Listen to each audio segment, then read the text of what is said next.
na daw na mag-asawa sina Joson at Lovely Alcanar. Tulad ng ibang relasyon, sinubok at dumating na daw sila sa point na gusto na nilang i-give up ang kanilang pagsasama. Pero syempre, nanahig pa rin yung love nila sa isa't isa. Sabi nga ni Lovely, kahit gusto niyang limutin si Joson, hindi niya magawa. Kasi sobrang mahal na mahal yung asawa niya. At alam mo ba, Aljur? Ito pa lang si Lovely, sobrang Aljur Chris fanatic. Talaga? Kaya nga mapapakanta ako, hindi ako kasama dito, di ba?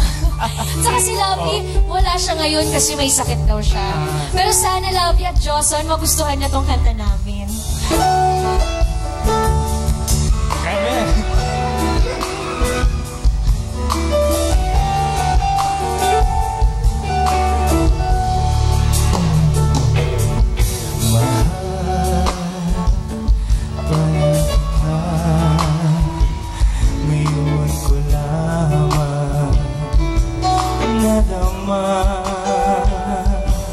Kung kailan nawala sa kahinanap ka, aking sinta.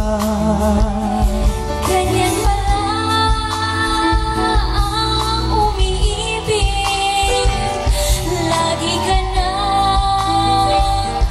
nasa sa isip, lagi kita naaalala sa bawat saglit. Tulap ng bibig, kapit ng dibdib, ito'y kasabihan aking nabatid. Tulap ng bibig, kapit ng dibdib, kapit ng dibdib. Tulap ng bibig, tulap ng bibig, kapit ng dibdib, kapit ng dibdib.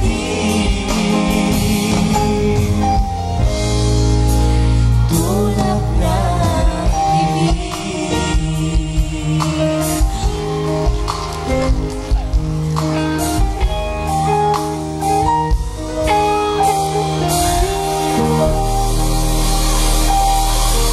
Puno ng pasasalamat si Jen Gleo sa kanyang babe.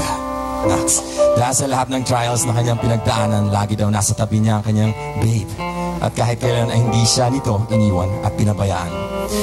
Kaya naman, nirequest ni Jen ang kantang ito para sa kanyang babe.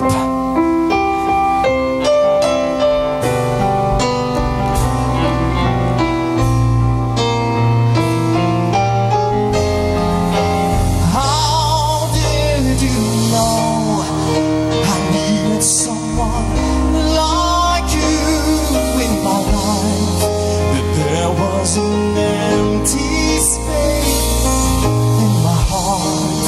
You came at the right time in my life.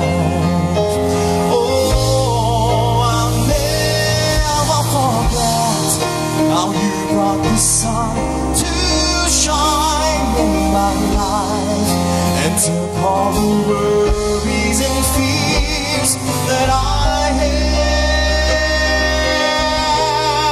I guess what I'm really trying to say, it's not every day that someone like you comes my way. No words can express how much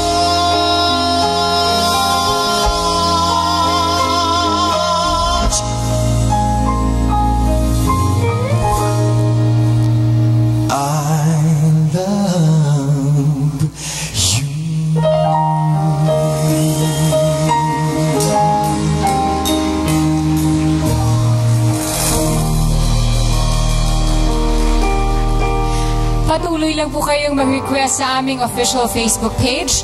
Malay nyo, next Sunday, kayo naman ang aalayan namin ng kanta at maging espesyal na bisita dito sa studio. Basta't ibahagi nyo lang ang inyong nararamdaman at amin kayong aawitan dito lang sa Love Party Pilipinas.